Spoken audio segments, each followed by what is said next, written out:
Muito bem, estamos de volta com um assunto muito legal. Eu quero saber se você já utilizou os serviços de um nutricionista quando pensou em fazer uma cirurgia. Ou você estava mais preocupado com outras coisas, com resultados, com exames?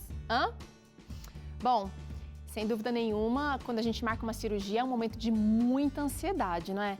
Tem aquele medinho de que algo dê errado durante a cirurgia, quem sabe a confiança no hospital, no profissional. Mas você sabia que a alimentação é também forte aliada para te ajudar no pré e pós-operatório? É isso mesmo. E o nutricionista é o profissional responsável por fazer esse acompanhamento com o paciente, reduzindo os riscos durante a cirurgia e auxiliando, ajudando na recuperação. Tá com cirurgia marcada aí na agenda? Então continua comigo que agora a gente vai conversar com a nutricionista Amanda Machado e entender melhor esse assunto. E se você tem dúvidas, se você quer participar dessa conversa, nosso QR Code está aberto para você. Aponta a câmera do seu celular aqui e você vai ser direcionado para o nosso contato. Já salva aí na agenda porque esse é o contato do Vida e Saúde durante o programa. Você pode sempre interagir com a gente ou então você pode digitar. O nosso número é 12 982660004. Estou esperando, hein? Doutora Amanda, bem-vinda mais uma vez ao Vida e Saúde. Meus parabéns. Hoje eu comecei o programa falando para todos os nutricionistas, mas você é parceirona aqui do nosso coração. Parabéns pelo seu dia. Muito obrigada. Fico muito feliz hoje de estar representando aí a classe dos nutricionistas no Vida e Saúde. Doutora, vamos falar sobre o papel do nutricionista, o papel nutricional, da avaliação nutricional, quando a gente tem uma cirurgia na mira. A gente normalmente não pensa em nutrição ou nutricionista e fica ali colado nos exames, fica ali tentando pesquisar coisas na internet. Me fala qual é a importância da avaliação nutricional. Primeiramente, a gente avalia a condição nutricional do paciente e orienta a questão suplementar quando necessário e até mesmo executando não mais suplementar alguns nutrientes que podem interagir no processo anestésico, operatório e até pós-operatório, podendo causar algum dano ao paciente. Então, a condição nutricional no atendimento pré-cirúrgico é de suma importância para preparar o corpo para essa questão. A cirurgia de pequeno porte e grande porte. Quanto maior o porte cirúrgico, maior a necessidade do nutricionista estar acompanhando o pré e o pós. Doutora, fala pra gente o que é uma avaliação antropométrica e também qual é a importância dela nesse momento de cirurgia. A avaliação antropométrica, ela vai avaliar o estado nutricional, o estado das massas do paciente, né? Músculo, ossos, hidratação, a adiposidade, gordura em excesso, quando não, para monitorar se o paciente está apto a uma condição cirúrgica, a um baque cirúrgico. Essa necessidade já da pré-avaliação nutricional, começando com a antropometria. Associado também aos exames de sangue, a gente já consegue acrescentar maior avaliação para verificar com mais profundidade qual é a condição nutricional desse paciente antes da cirurgia. Doutora, agora, aquele paciente que está sobrepeso, ele tem um cuidado maior porque o estar sobrepeso já é uma condição inflamatória. Esse paciente requer mais cuidados? Que cuidados seriam esses? Todos requerem cuidados, cada um na sua condição, metabolismo, às vezes associado a alguma doença ou não. Mas o paciente que ele está com sobrepeso, excesso de gordura, numa condição já pré-inflamatória, algumas vezes o médico ele já entra com a solicitação para o paciente: você deve emagrecer X peso para a gente marcar a sua cirurgia. Então, junto com o médico, o nutricionista também trabalha essa condição de preparação do corpo do paciente e também na desinflamação. Ótimo. E vamos falar do contrário agora. E aquele paciente que está abaixo do peso? Certo. O paciente de baixo peso, ele pode ter também uma condição de subnutrição ou às vezes até desnutrição. Então, ele tem que ser preparado também para fortificar o sistema imunológico, o sistema muscular, toda a condição do paciente para participar também, para ir a uma mesa cirúrgica. Tá. Agora, eu queria saber o seguinte. Bom, vamos trazer uma interação que chegou nesse momento antes de eu fazer a minha pergunta aqui. Vamos ver quem é que está falando. A Carol de São Paulo. Oi, Teru, parabéns aos nutricionistas. E ela quer saber qual é a diferença entre o nutricionista e o nutrólogo no momento do pré e pós-operatório. Boa pergunta, Carol. Gente, excelente pergunta. O nutrólogo é um médico especializado em nutrologia e o nutricionista é um profissional que ele abrange toda a área nutricional, podendo prescrever a dietoterapia. O nutrólogo não prescreve dietoterapia, o nutrólogo ele prescreve medicamentosos e alguns nutrientes, os nutrientes em geral, mas o nutricionista faz todo o mapeamento metabólico, ajustando a condição nutricional e dietoterápica. Legal. Então, o nutricionista meio que... Eu tenho a impressão de que ele está mais perto ali do paciente na hora de agir, né, doutora? Analisa os exames também, faz análises aí no consultório, a bioimpedância, por exemplo, medidas. Mas você está mais assim, vamos partir para ação, o que vai ser feito para resolver essa condição, né? Sim, sem sombra de dúvidas, a gente faz todo o processo. Doutora, vamos falar um pouquinho agora do paciente que precisa fazer jejum antes da cirurgia. Por que é necessário esse jejum? Por que é importante? De suma importância. Geralmente, nas cirurgias de médio porte, pequeno porte, é solicitado um jejum alimentar de 8 horas e hídrico de 2 horas antecedendo a cirurgia. Qual que é a necessidade disso? O músculo, o estômago é o músculo, então a necessidade de estar vazio é para quando for fazer a anestesia, a anestesia provoca uma reação nos músculos peristálticos que fazem a peristaltia, que movimenta o estômago, podendo causar um refluxo desse alimento, ainda em mesa de cirurgia, e pior, podendo causar uma aspiração desses alimentos no pulmão. E isso é muito grave, isso é uma complicação muito grande, podendo levar até letal, podendo até matar o paciente na mesa cirúrgica antes de começar uma cirurgia.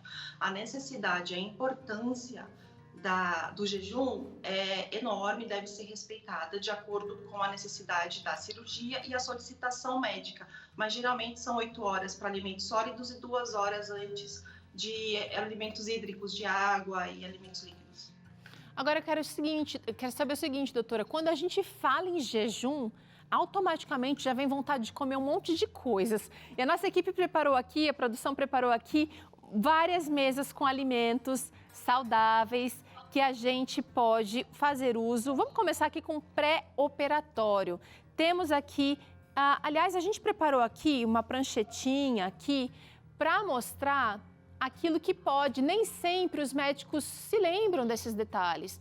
Então, aqui mais uma vez o lembrete, o nutricionista pode ajudar nesse momento que vai fazer diferença depois da cirurgia. Você prepara o corpo para depois conseguir, de repente, cicatrização melhor, disposição, para conseguir equilibrar todos os níveis nutricionais depois da cirurgia. Até porque, doutora, tem cirurgia que se perde muito, né? Muito líquido, muito sangue.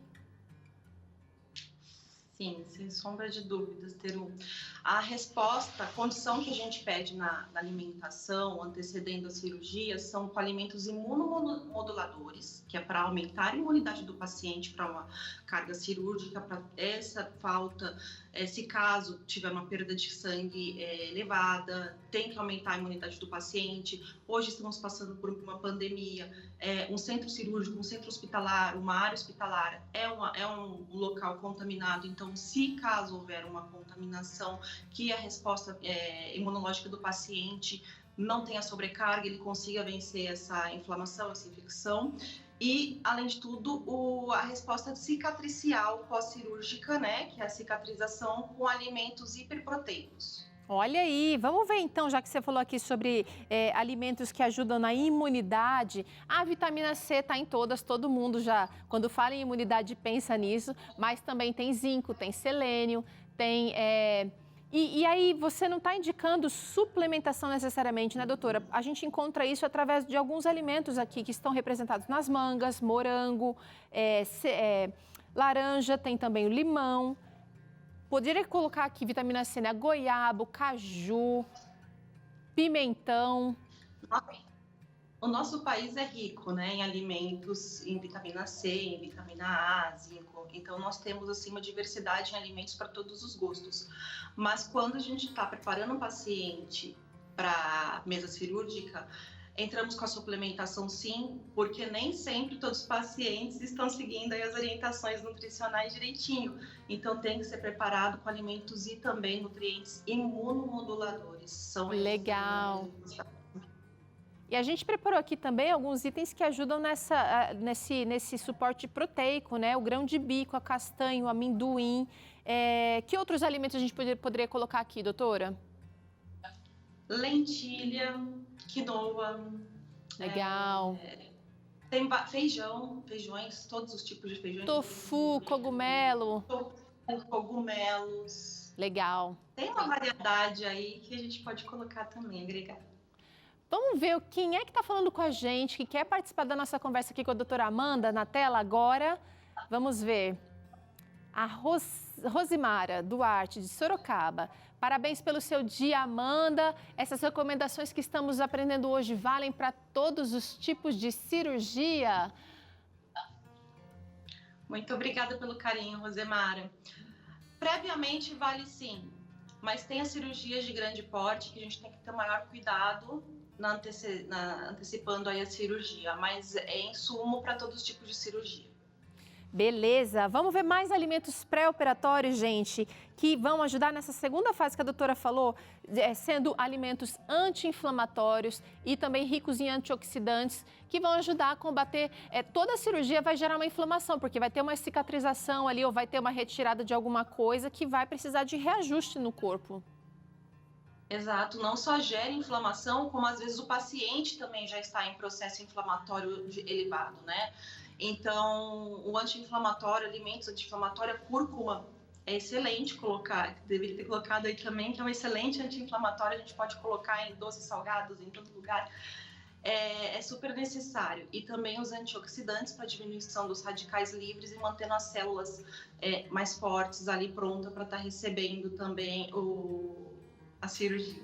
Tá, olha, a gente colocou aqui, gente, só alguns exemplos de alimentos anti-inflamatórios ou ricos em antioxidantes. Sempre quando a gente fala em alimentos antioxidantes, eu tenho a impressão de que vocês, nutris e nutrólogos, gostam muito dos alimentos cores mais vivas ali, né? Dos roxos, dos vermelhos. Essas cores, eles são mesmo ricos em antioxidante, Deus é perfeito. Cada cor é setorizada nos seus nutrientes e as cores roxas, vermelhas, vivas e os amarelos, laranjas, são ricos em vitamina A, vitamina C e são antioxidantes. Maravilha! Gente, agora vamos para os alimentos indicados para o pós-operatório. A gente tem aqui aquele cuidado, porque às vezes a volta da alimentação, ela não claro, né? Estando num ambiente hospitalar, vai ser orientado pelo nutricionista ali do hospital, mas chegando em casa, a gente pode prestar atenção aos seguintes alimentos, que são ricos em proteínas, vitaminas A, B e C e que ajudam na cicatrização. A gente tem aqui batata doce, cenoura, aspargos, brócolis, berinjela, bastante água, não vamos esquecer da hidratação, o melão e algumas sementes como a chia, semente de abóbora, o feijão nosso de cada dia. Muito legal, tá linda essa demonstração. Sim, alimentos hiperproteicos, eles são ricos em proteína para ajudar no processo de cicatrização, refazer aquele tecido que houve corte ou de uma ressecção de algum órgão, alguma parte de algum órgão para cicatrização. Aí uma coisa que é super importante falar é colocar também as fibras, que são prebióticas, que aumentam ali a potência do sistema digestório, onde acontece a absorção de todos esses nutrientes, e o sistema digestório tem que ser muito bem tratado nesse momento para aumentar essa biodisponibilidade desses nutrientes e a gente conseguir usá-los da maior forma possível. Então, essa mesa tá linda. Eu usaria todos esses alimentos e mais um pouquinho de aveia aí. Ah, legal. Bom, a gente está aqui só demonstrando uma coisinha ou outra. A variedade que a gente tem disponível no nosso Brasilzão é enorme, inclusive por regiões, né? Tem coisas que são mais comuns aqui na região sudoeste, mas que não são tão comuns no norte e nordeste, mas vocês têm aí frutas, verduras, legumes, cereais como a aveia, que a gente pode encontrar mais facilmente em algumas ou outras regiões. Agora tem o seguinte, doutora, existem alguns alimentos alimentos que, mesmo sendo saudáveis, não são indicados ali para aquele momento logo após a cirurgia. Eu vou trazer aqui uma listinha para o nosso telespectador e eu gostaria que a senhora comentasse um pouquinho, porque gera até... são alimentos saudáveis, né? Você fala assim, bom, o açúcar a gente já sabe que não é saudável, mas, por exemplo, uma selga, rúcula, couve-flor, a gente tem aí também a couve-manteiga, beterraba, melancia, manga e o leite de origem animal, aqui o leite de vaca, que seriam alimentos que podem gerar, de repente, gases ou que são inflamatórios, como o açúcar. Sim, tem alimentos inflamatórios que causam todas essas condições gástricas que podem atrapalhar na absorção dos nutrientes, assim como pode causar danos, né, na rotina do paciente no pós-cirúrgico. Os fermentáveis também não são legais nesse período. Rico em sódio, eles podem causar até uma hipercicatrização, concentrando ali um excesso de nutrientes para fazer a cicatrização e causando até queloides, que é uma causa do queloides. Então, no momento do pós-cirúrgico, hidratar bastante, evitar o excesso de açúcares, o excesso de fermentáveis, excesso de sódio. Tem alimentos ricos em vitamina K que, dependendo de alguma condição do paciente, pode causar trombose ou pode interagir com algum medicamento. Esses são os vegetais verdes escuros, então deve evitar também. Assim como a beterraba ela é vasodilatadora, ou seja, ela aumenta a circulação do vaso e o sangue corre mais rápido ali. Dependendo da situação do pós-cirúrgico, deve-se evitar essa vasodilatação, esse correr do sangue ali para evitar uma abertura, enfim, uma não cicatrização tão legal como deveria ser. Doutora, naquela listinha que a gente colocou aqui na tela, vou até pedir para a produção colocar aqui de novo aqui, a gente vê muitos alimentos saudáveis ali, mas está implícito que os alimentos ultraprocessados têm que estar fora dessa lista e tudo que está sendo suplementado, sejam coisas boas, né, como vitamina C, vitamina K, ômega 3, precisa ser do conhecimento dos especialistas envolvidos nessa cirurgia, né? Os ômegas, no momento da cirurgia, antes da cirurgia, deve ser evitado. Antes da cirurgia, deve ser evitado alguns nutrientes, algumas suplementações. Vitamina E e ômegas, por exemplo, deve ser evitado porque esses podem interagir com o medicamento da anestesia. Então, tudo tem que ser explicado, falado antes da cirurgia até o período do pós-cirúrgico, quando vai voltar a suplementar esses itens novamente. Tudo isso tem que ser feito numa tabela, no decorrer do pré, do pós-cirúrgico, para cada paciente de formas específicas. Então, deve sim procurar um seu nutricionista, entender como vai ser o processo pré, como vai ser a cirurgia e o pós-cirúrgico para ter o maior sucesso possível de todo esse processo. Olha, doutora, eu quero te agradecer pela conversa aqui. Eu acho que de tudo fica, durante o processo ou pré ou pós-operatório, tem que fazer do nutricionista nosso amigo, né? Ele tem que estar por dentro de tudo que está acontecendo com a gente, um aliado que vai ser assim, muito positivo no pós-operatório, no processo logo depois da cirurgia. E a gente está falando aqui de situações cirúrgicas que, de repente, não são tão fáceis de serem enfrentadas. Estou pensando aqui numa cirurgia para câncer, né? Precisa realmente desse cuidado, leve a sério você aí de casa. E, doutora Amanda, obrigada por participar com a gente mais uma vez, esclarecendo esse tema tão importante. Parabéns mais uma vez pelo seu dia. Muito obrigada pelo carinho, adoro estar com vocês, espero o próximo encontro. Muito bem, se você gosta da doutora Amanda e quer conhecer, quer saber mais do trabalho dela, acessa lá no Instagram, Nutriamanda Machado, e você vai ter mais um pouquinho do que ela realiza pelos seus pacientes e pela sua vida profissional também. Muito bem, olha, a gente vai fazer... Obrigada, doutora. A gente vai fazer agora um rápido intervalo. Na volta, aliás, durante o intervalo já começa a se aquecer aí, fazer uma corridinha estacionária, coloca o seu tênis porque tem desafio cardio por aqui. E hoje eu te ensino essa receita maravilhosa de bolo de banana com chocolate. É vida e saúde, a gente volta já.